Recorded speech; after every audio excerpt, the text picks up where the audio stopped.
Et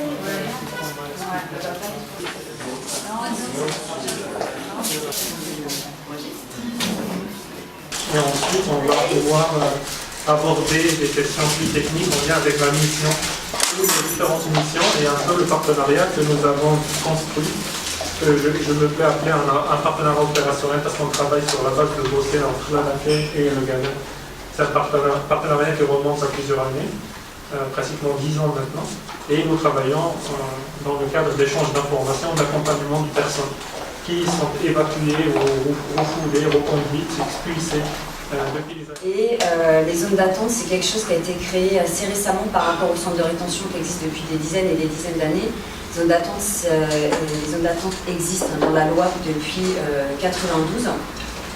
Et en fait, elles ont été créées sur l'initiative de l'ANAFE qui, à la fin des années 80, plusieurs associations droits de l'homme en France ont été alertées par les syndicats de transport aérien sur ce qui se passait notamment à l'aéroport de Roissy, à savoir qu'il y avait des centaines et des centaines de personnes qui étaient parquées, parce que c'est le mot, qui étaient parquées dans l'aéroport, un peu où on pouvait les mettre, donc dans des conditions absolument indignes, et qui étaient là en attendant que la police aux frontières les renvoie d'où ils viennent, sans aucun cadre légal. Donc l'ANAFE s'est créée en 89, et une de nos premières actions était de demander un cadre légal à cette privation de liberté, et surtout l'instauration de droits.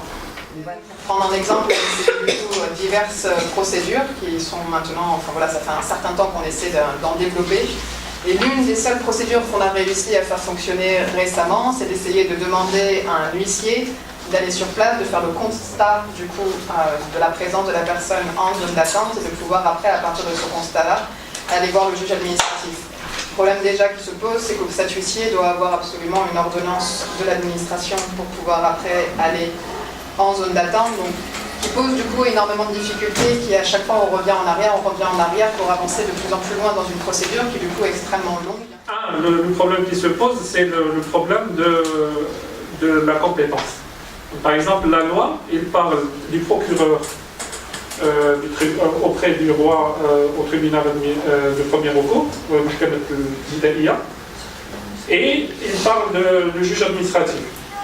Et on a eu cette expérience, on est allé voir le procureur sur une situation de détention en zone d'attente, et il disait non, c'est pas ma compétence, allez voir le juge administratif. Le juge administratif il nous dit non, moi dans la loi c'est clairement écrit, tribunal de première instance, allez voir.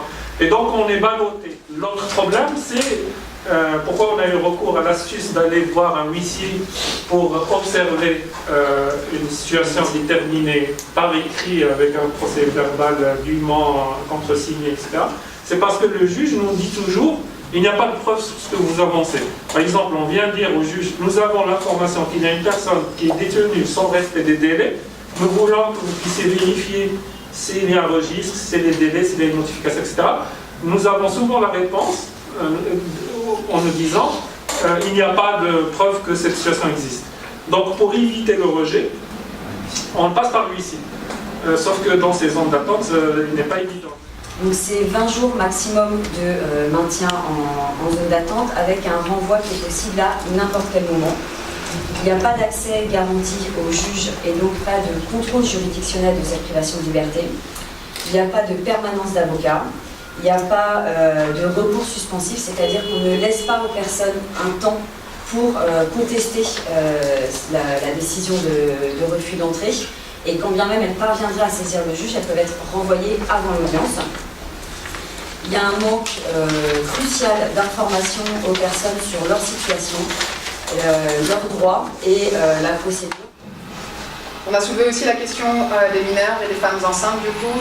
Récemment, je pense qu'on avait communiqué dessus, le GADEM et d'autres structures sur la présence de mineurs et de femmes enceintes qui pouvaient être maintenues. Il y avait 2 cas récemment là, du coup, de femmes enceintes qui étaient enceintes bien, enfin, elles ont même accouché du coup pendant la procédure de maintien en zone d'attente, donc des personnes qui, avec tous les risques et toutes les questions que ça pose sur la protection particulière que peuvent demander ces personnes-là. Pour finir, du coup, je reviendrai aussi sur ce que disait Laure sur les questions de droit de regard. Bien sûr, tout ça, ça interroge énormément sur l'opacité de la procédure, sur tout ce qui s'y passe véritablement. Ce qu'on vous rapporte, du coup, c'est certaines informations qu'on a pu récolter. Après, on n'en a pas large.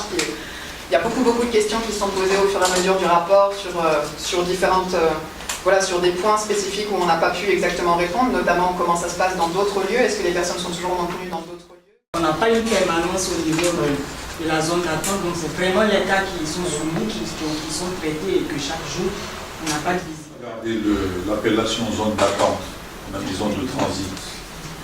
Tous ne sont pas en transit. Non, c'est le lieu, c'est plus au niveau du lieu géographique où la majorité des gens justement sont en zone de transit, et c'était aussi pour rappeler que la zone d'attente dans la loi marocaine, il n'y a rien qui est véritablement précis et que du coup on est plus